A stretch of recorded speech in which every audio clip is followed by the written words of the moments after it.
Hey, architecture firm owners and emerging leaders. Get ready for unparalleled insight into the development of a world-class architecture firm and a worldwide organization driving the digital transformation of the design and construction industry. With Build Smart, the podcast that's changing how our profession operates. We share the incredible stories behind innovation in the building industry with my friend and co-host, Patrick McLeamy, FAIA, former CEO of the international architecture firm, HOK. You know, Yamasaki's office or firm lasted during his lifetime. And when he passed away, I think that was the end of the Yamasaki office. Helmut did not want that. He wanted a firm that would live out and grow beyond the founders. In Season 1, discover the untold stories behind HOK's meteoric rise, from 150 employees in St. Louis to a powerhouse with over 1,900 staff members and 27 offices worldwide. You know, they weren't as polite as the Kojima people. That was just boom. And anytime you have a creditor, whether it's Kojima or the bank, that wants their money, unless you can raise money someplace else, you are out of business. Bankrupt. And hold on tight for Season 2, where Patrick takes us on a new adventure as chairman of Building Smart International, shaping the future of digital transformation in the design, construction, and operation of built assets. Ian Howell, Ken Harold, and I, Ken was my technical representative from HOK. The three of us took a tour of Europe of 5 cities in 5 days. Very busy time. Simply follow the link in the show notes to subscribe to Build Smart now and uncover lessons that will transform you and your architecture firm.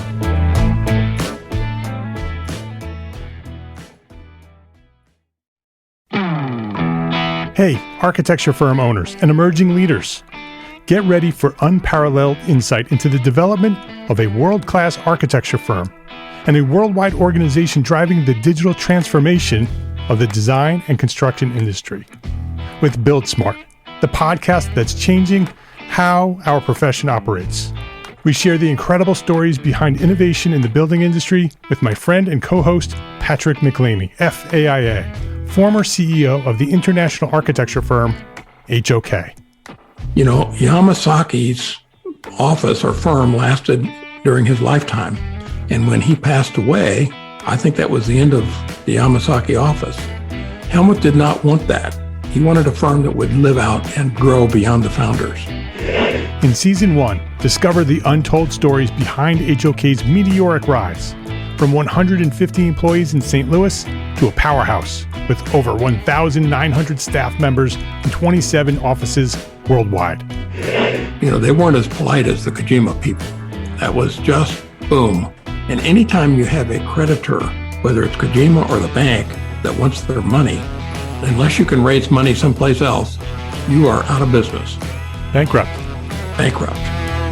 And hold on tight for Season 2, where Patrick takes us on a new adventure as chairman of Building Smart International, shaping the future of digital transformation in the design, construction, and operation of built assets. Ian Howell, Ken Harold, and I, Ken was my technical representative from HOK. The three of us took a tour of Europe of 5 cities in 5 days. Very busy time.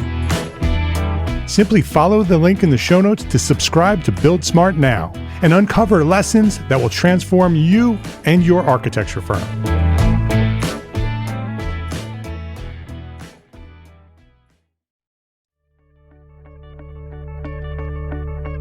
Welcome to Entrepreneur Architect, the podcast to help architects build better businesses.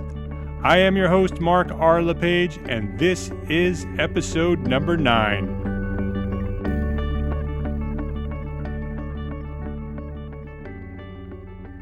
Today we're hanging out with a longtime friend of mine, Susan Serra. Susan is a kitchen designer, an online marketer, an entrepreneur many times over, and she's a great friend. We talked about Susan's many business ventures and how engaging online has helped her succeed. But before we get started, I want to let you know that this episode of the podcast is brought to you by Entrepreneur Architect Academy.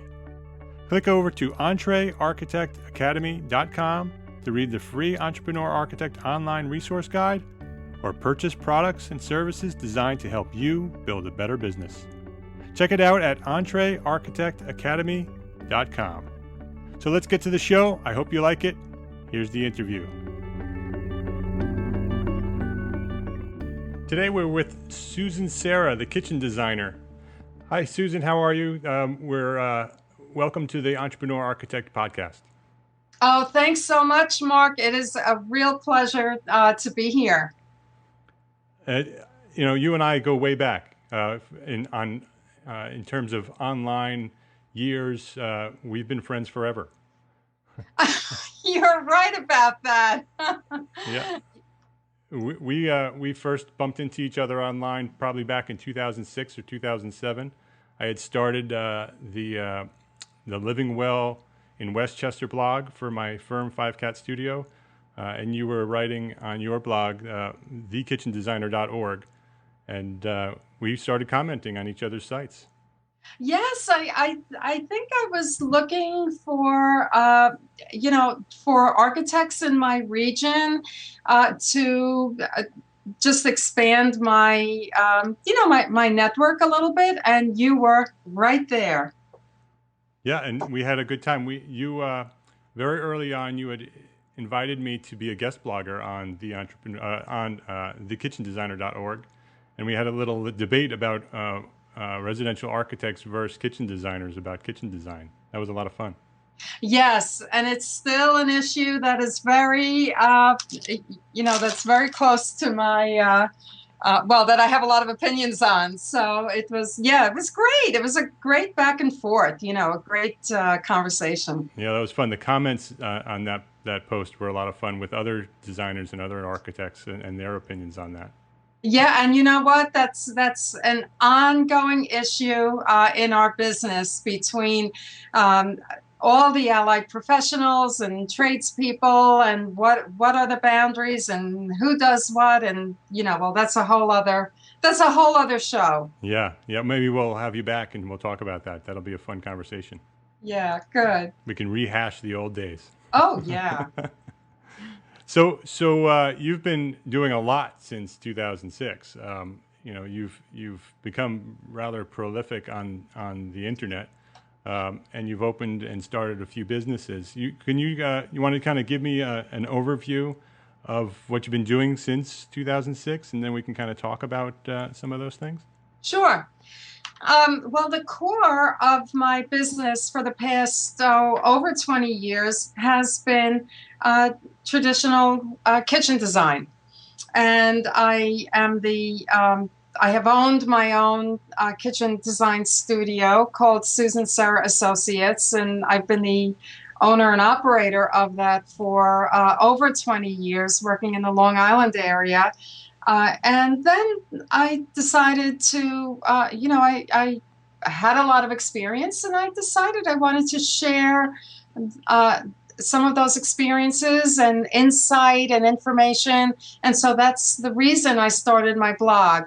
I like to write, do photography. So that was a real natural outlet, very, very enjoyable.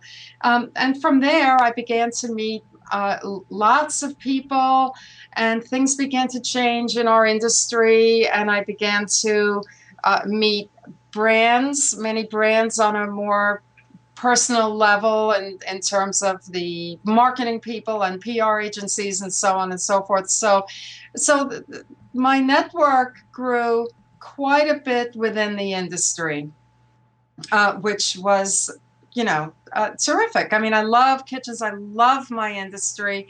And then, I began to get, friends, real friends and colleagues in the industry. So that was nice.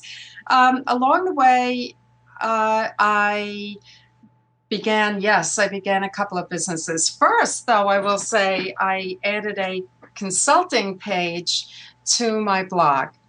So for an hourly fee, actually, it began as an hourly fee, and then oftentimes it grew into design work, and sometimes it grew into ordering cabinetry around the country.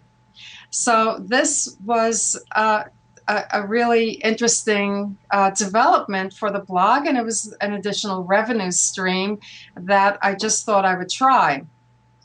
The traditional ads on blogs, it just never worked for me. So I thought I'd try that, and I love doing it. I've had wonderful interactions with people around the country. So then we fast forward a little bit, and I was inspired by Scandinavian design, which is in a very, very, very strong part of my heritage, and inspired to produce a product which I have now, which is called Born Home Kitchen. So Born Home Kitchen it's a real niche product. It's kitchen cabinetry, it can be furniture, it can be vanities. So that's a wonderful line of cabinetry that is made. I have a factory make it for me in Pennsylvania. And that's your own business. You're not a distributor for that. That's your company. You built it from scratch, right? Yes, that's my company. Yeah, and like I said, it is a niche, and that's fine.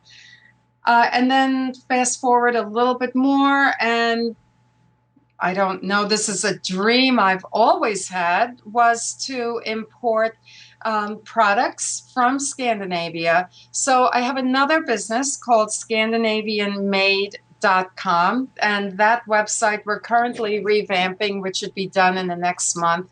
And so I go to Scandinavia, I rent a car, I get lost, I go to little craft shows, and I purchase inventory. I purchase rugs, runners that are vintage and new, and ceramics that are made by the artisan himself or herself.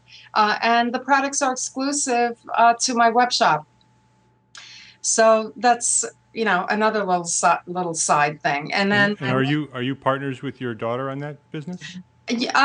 She is out of it temporarily because she had her second child. Oh, that's great. Congratulations. Yeah, so she will be coming back into the fold. I see her almost every day, but she really wants to be a full-time stay-at-home mom at the moment. Yeah. So she'll come back when, the kids start school or something. Sure, right. Yeah. And then my last business, very recent, is an image correction business, if you can imagine that. I have been a photographer forever. I used to have my own darkroom, and it relaxes me to work on photography. It adds a creative and a technical element to it, just like kitchen design. So I think that's why I'm attracted to it. So that's it in a nutshell. What's the name of the image correction company? It is called SusansView.com. Okay. And let's talk about that a little bit. What are you doing there? Of course, I'm sure you know that the images are the new text. Right, yeah. They are the new text. They have, maybe not quite, but they have exploded. Absolutely, there's a movement, an explosion in the past couple of years. And you couple that with recent technology in both in cameras and in photographic software, but mostly the software. I have many pieces of software, highly technical, that I use. And so you can take older images, snapshots that we all have. We need to dig those up now. And we need a bigger assortment, a bigger collection of photography. So I'm here to provide that service, which is something I enjoy doing. So you can take physical prints and turn them into high quality digital prints or digital images? Is that what you do? Well, it's really old. We've all been doing digital images since around 2000 or before. So sure, I could take prints if people go back that far, but definitely old digital images. Okay, absolutely. Okay. There's so much that can be done. I mean, one of the reasons I wanted to talk to you was not only because of your work online, but I love the way you've taken your business and you've brought it online, and you've started building companies and basically getting revenue from sources online, where you started the consulting business on your blog, and that became a global reach for you, and you've gotten clients from all over the world, and now this photography business, where it's not just you go and shoot the images and like a traditional photographer, but you take which you probably do as well, but you take somebody else's images and make those images work better. And what I like is that you see the trends coming, and you build resources around those. Well, thank you. I do like to kind of, no one has a crystal ball. I don't have a crystal ball, but I do like to kind of tap into, the universe at large, the design community universe. See behaviors, kind of look at behaviors, where things are going, and and form some quiet thoughts and opinions about it. So I do enjoy doing that. And do you, with all these different businesses and these different online properties that you've built, do you have employees working for you at all in any of these? No, I don't. I used to, and my daughter helped me for a while. I am working with my son on a few things, but no, I don't. So there are pros and cons to that. Right. The first pro is you have to have a vision of what does success look like.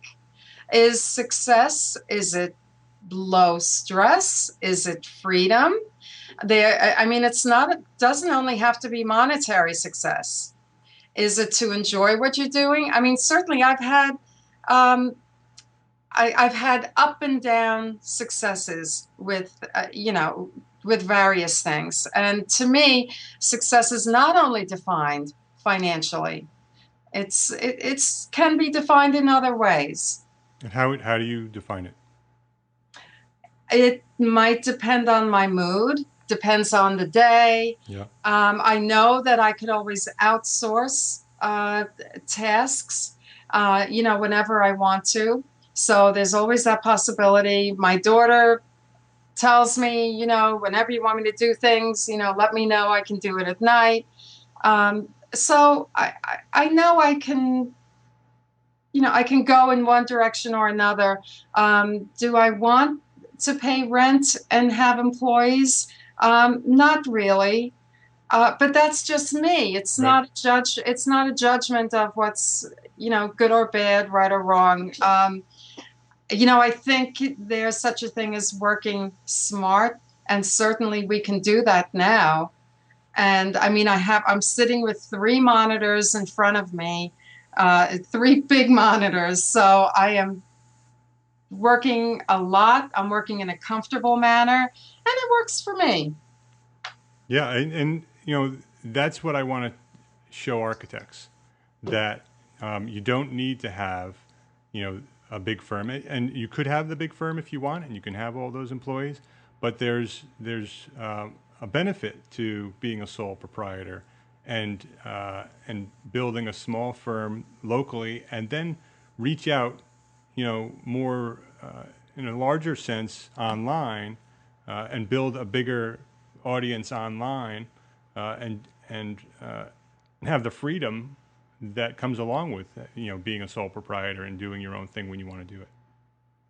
I believe that. I believe that success can be defined in different ways. Of course, there's a lot of hard work and a lot of marketing that must go along with it if you want some degree of success, whether it's, small or a little bit more than small. There are certain basics that you have to do. Right. What are some of the things that you do to market yourself?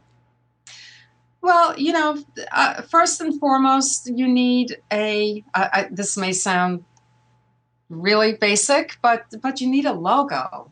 You need a website and a logo.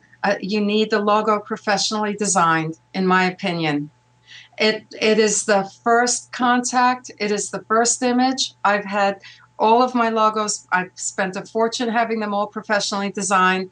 And it's when people can't see how you're dressed and they can't just, hear you speak, they will see your logo. Right. So to me, that is a basic. Okay, and so once you have the logo and you have a good website, how do you get the rest of the world to notice you in such a busy, noisy world?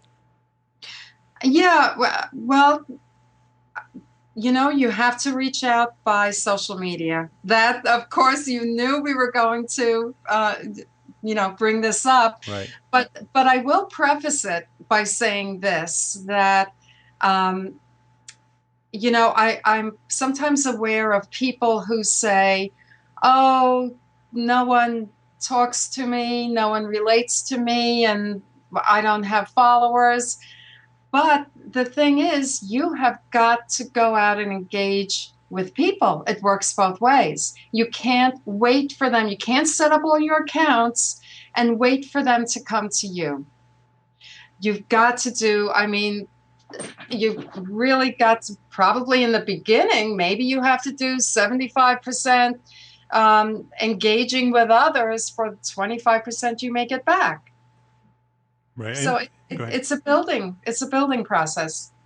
Right. So I know you're very active on Twitter, and I know that you're also active on Google Plus. I'm sure you're also on Facebook and LinkedIn. Where do you spend most of your time? Because I know that the blog, you don't spend as much time at the blog as you used to, but I know that you're very active online. So where do you spend most of your time now, and what do you find most effective? Well, I'm not perfect in terms of, perfectly scheduled social media interaction. So I'm human. I go, I get hot and cold with certain things. I'm actually not on Twitter as much as I used to be. I don't have long conversations on Twitter like I used to. I'm focusing a lot of my time now on Google Plus. I'm crazy about Google Plus. What do you like about Google Plus? I like it because Facebook to me is more about the individual and more egocentric. Twitter is very useful, but too short. With Google Plus, you meet new people. So Facebook it's tough to meet new people, in my opinion, on Facebook. Google Plus is all about enlarging your network and meeting new people. It's about the communities, getting in, joining communities, whether the communities are, for me, about photography or about cooking, gardening, or kitchen design or interior design. Um, it encompasses your whole personality, and you will then by default speak with people who share those common interests. So you greatly expand your network. And the conversations are, I find, they're deeper, they're more intellectual. I never post anything personal on Google Plus. It's just not that kind of platform. So I think it's the highest level of engagement. So Facebook you use more just for personal interaction, and use Google Plus for more professional interaction, but not at the level of LinkedIn, where it's purely just professional networking. Google Plus really gives you the opportunity to have some long-term relationships and communication and conversation, right? I didn't hear the last part. Which does Google Plus? Google Plus has the most, gives you the best opportunity for conversation and connection. Well, I think LinkedIn does also, although it's a little bit hard with my brands and other, social media obligations, so I don't spend as much time on LinkedIn as maybe I should. But certainly there are wonderful in-depth conversations with a lot of smart people on LinkedIn. But there's just, I don't know, it's just something dry about it to me. And I think to a lot of people. So I prefer Google Plus is beautifully designed, it's elegant, and it's fun. Yeah, that was my next statement, was that Google has done a great job with the interface. I think that as soon as you open Google Plus, it's just beautiful. You want to be there, and you want to interact with it. Definitely, and I'll be doing a couple of things. I'll be starting to do Hangouts, and I'll be doing short videos instead of posting on the posting bar below. It says video, so I can sit here and talk about a little detail for 1.5 minutes, and have a video and have a different experience. So, I think that's interesting. Yeah, and that's as simple as doing a post, right? That's just clicking a video button instead of the post button, and instead of typing, you just speak to the camera. Yes, yeah, about a topic, a brief topic instruction, and it's so much more dynamic. Yeah. Like voice is much more dynamic than text, and video, is also dynamic. So that's something I'm interested in. I'm the kitchen and bath moderator for the interior design community. And so, that's, we have all kinds of great content on that community. So can you describe, can you first, for people who don't understand what a Hangout is, explain what a Hangout is, and then talk about, what the benefits of doing Hangouts are? Yes, a Hangout is a video conference. You can have up to 10 people on a Hangout, and the Hangout, it can be as long as you want. I don't think it can be longer than an hour. I'm not sure, but probably can. I'm probably wrong on that. And then it goes up to YouTube, so it can be recorded. Go up to YouTube. It is recorded, goes to YouTube, to your account, and then establishes itself in search in that manner. People can talk together. You can have up to 10 people, and other people can follow it. Many people can follow it at the same time. And you can also ask questions, chat at the same time, and really have an in-depth interaction. So the benefit is, like I said before, it's very dynamic, and you can have that back and forth conversation and follow an agenda. Do you find that the people who are participating on your Hangouts, are they mostly professionals, or are they potential clients and people who are interested in doing their own projects? So far, that's a great question. So far, they are professionals in the design community. But that's a great possibility to do if you could, through various social media accounts, announce that there will be a Hangout for consumers. I think that's a wonderful thing to do. Yeah, a great way to market yourself. Yes. Yeah. So what else are you doing these days to kind of be noticed and get your name out there? Well, I attend events. Being in the New York area, I get lots of invitations for New York events. And that's, business is really, hasn't changed in terms of one-on-one relationships. It's really, at the end of the day, all about relationships. I don't see that ever changing. I just came back from Memphis, Brizo, which is Delta Faucet's high-end brand. There was about 74 of us design bloggers who got together, and over 2 days. And we also went to St. Jude's Hospital down there, which was amazing. And there's just such a fellowship and a camaraderie. Um, and so as a result, it just it just expands when we're talking online and in various places. The network just keeps on expanding. So that's one way to engage with people. If you don't engage with people, it stops right there. It can't go any further. So I do that. I attend events. I attend design shows, um, and here and in Europe, and just kind of to engage with people. If I'm interested in something, I'll talk to them, ask a question, and uh, then hopefully see them in person. So it's. I also speak. I'm a speaker on occasion, um, and so that also expands my network. So you have a pretty big network. How do you find the network?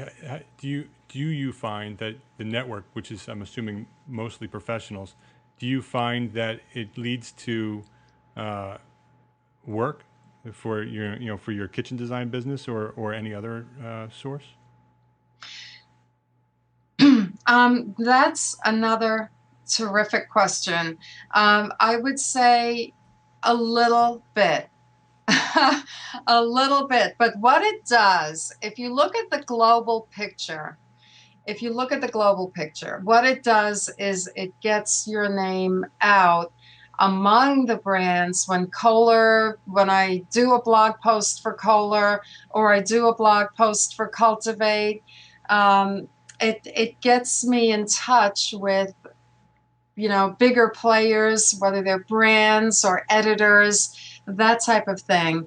My colleagues, themselves, I get a little bit here and there, but really nothing to speak of. But it's really the consumers who find me from these larger entities. That's where the work comes from. If you could give one tip to architects and designers on what they should do today to kind of move themselves forward in their business, what would that one tip be? It would absolutely be. It's one tip, but it's a two-part. Okay. It's engage, just engage, and like I said before, don't wait for people to come to you. Go out and find people, and they will come. Yeah, I agree. I think that getting started and just doing it is probably the biggest part of success. Kind of getting started and consistently doing things over and over and over again to move yourself forward. Yeah, and again, define your goals. Is success always defined, in a financial way? Think about that. Really have a firm idea of what your goals are. It's different for everyone, and you're a unique person, so you have unique goals, and that's okay. Yeah, I think the financial goals are becoming less and less important. Especially as we pull out of this economy where we've all been struggling through to survive. I think during those times we've realized that the money is not as important as maybe the connections we make with other people and the relationships we build, and the freedom that we may have from some of the things that we've done. And certainly money is important. Yes. Profit is important in order to continue to do those things. So that's a message that I constantly pound on, that you need to be running a business and you need to be profitable. Yes. But I agree. I don't think making the $1 million is the top priority to many people anymore. It's really more to do what they love doing, and the connections that you meet along the way. Yeah, it may depend on where you are. In life. I mean, my goodness, I have had my share of intense business years and great success, to the point where I bought an apartment in Manhattan and, sent my kids to school, and we took 2-week vacations every single year. And so I kind of feel that, it's just not as important to me as it used to be. Yeah, I think if you find a thing that you truly love doing and you work hard at that and you put yourself out there, which is very important because you can be doing the thing that you love and you can be great at it, but if the rest of the world doesn't know about it, that's right. Then it's not going to be much of a success, however you define success. But if you set your goals and you work hard at those goals, and working hard is very important too. It's not going to happen unless you work very hard. And there are times where it's not going to work and it's going to fall apart and it's not going to succeed. But those small failures will lead you in another direction that will ultimately succeed. Oh, let me tell you, I can't tell you how many times I've failed, and I could care less. I could care less about the word failure. It doesn't mean a thing to me. It doesn't matter at all. Because it's, life is a little bit of luck. It's a lot of hard work. But yes, you have to make things happen. You have to really try to make things happen. You're right. Your advice is right. Yeah, and I think that the connections that you make along your journey are critical to your success as well. The connections that you've actually helped me with through the years. When I first, actually, you were the one that got me on Twitter in the first place. I don't know if you realize that, but I credit you on convincing me to go ahead with it. I did. I think I do remember. Yeah, and when I first got on, you introduced me to a bunch of people who have become close friends of mine now. Yeah. Some of them I've met. Some of them are only friends through social media. Yeah. But I know that I will eventually meet those people and in person. And those relationships will go to the next level, and some of them have done that, where we've met and have taken relationships to more personal levels. Yeah, and you pass it on to others, to Exactly. new people. I mean, oh my goodness, I love being a mentor to my colleagues and my younger colleagues, and I mean that is so rewarding. And those connections ultimately lead to opportunities that could result in helping you reach the successes that you're setting your goals for. Yes, agreed. Well, I love talking about this. I could talk about this all day, but let's end it now. And where do you think, or where should we send people to talk to you, either about any of your businesses, or maybe maybe ask you for some advice, or just to contact you to thank you for today's podcast? Oh, sure. I kind of have a portal website, which is Susan Serra, Serra, Susan Serra Associates.com. So just put in Susan Serra and it'll come up. Okay. And I'll put all the links to all your websites and this portal on the show notes, so people can go to the website at entrearchitect.com and look for the post for Susan Serra, and all those links will be there. So thanks, Susan, for being with me today. I appreciate your time. Thank you so much. It was such a pleasure. And I always love talking to you, whether it's online or in person. Yeah, me too. All right, so have a great day. You too. Okay, bye-bye. Bye-bye. So it's all about the connections. Whether you find people online or off, your success is built upon the relationships you have with other people. The tools have changed, but the lessons have not.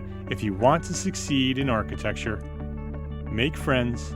Love talking to you, whether it's online or in person. Yeah, me too. All right, so have a great day. You too. Okay, bye-bye. Bye-bye. So it's all about the connections. Whether you find people online or off, your success is built upon the relationships you have with other people. The tools have changed, but the lessons have not. If you want to succeed in architecture, make friends. Love talking to you, whether it's online or in person. Yeah, me too. All right, so have a great day. You too. Okay, bye-bye. Bye-bye. So it's all about the connections. Whether you find people online or off, your success is built upon the relationships you have with other people. The tools have changed, but the lessons have not. If you want to succeed in architecture, make friends. Love talking to you, whether it's online or in person. Yeah, me too. All right, so have a great day. You too. Okay, bye-bye. Bye-bye. So it's all about the connections. Whether you find people online or off, your success is built upon the relationships you have with other people. The tools have changed, but the lessons have not. If you want to succeed in architecture, make friends and influence people. Don't forget, visit EntreArchitectAcademy.com. I'm building the resources found there just for you, the sole proprietor and small firm architect. If we build better businesses. Imagine earning continuing education credits while doing exactly what you're doing right now. Well, you can. Gable Media has revolutionized the way you earn your continuing education credits with a groundbreaking approach. Forget running around town and scouring the internet for credit-worthy courses. Fulfill your CE requirements effortlessly by listening to engaging podcasts just like the one you're listening to now. Our podcasts are designed to educate, entertain, and inspire, all in a user-friendly environment. But wait, there's more. Architects, Gable Media is also approved as an AIA continuing education services provider. Upon completion, we handle everything, from reporting your hours directly to the AIA to storing your certificates in your personal Gable Media profile for your self-reporting needs. So follow the link in the show notes and start earning your credits in the most innovative and entertaining way possible with Gable Media. Attention architects and creative minds, get ready to supercharge your brand with Build Your Brand, the podcast that's unlocking the secrets of branding success for creatives. Hey there, it's Mark Arlepage, founder of Entre Architect, and I'm inviting you to join my friend, architect marketing expert Jeff Eccles at Build Your Brand podcast, where he explores the captivating stories of the world's top brands and transforms their lessons into powerful moves for small firm architects and creatives like you. In Season 1, Jeff shares the thrilling tale of Southwest Airlines, where he dissects their journey to the summit and distills it into strategies tailor-made for you. It's important to keep in mind that companies like Southwest compete in the real world, just like you, and face real-world challenges, just like you. You might be surprised at how similar those challenges are to the struggles that you grapple with on a day-to-day basis. Don't miss out on your blueprint for success. Subscribe, tune in, and let's build your brand together. You may have noticed that the very best brands in the world are also known for having somewhat unique corporate cultures. That's often the glue that holds everything together when they encounter those rough spots. We don't do it because it inconveniences the passengers to whom we are primarily dedicated, the short haul, frequent flyer. Follow the link in the show notes to subscribe to Build Your Brand today. Remember, no matter the size, the journey's the same. Your brand's journey to the top starts here.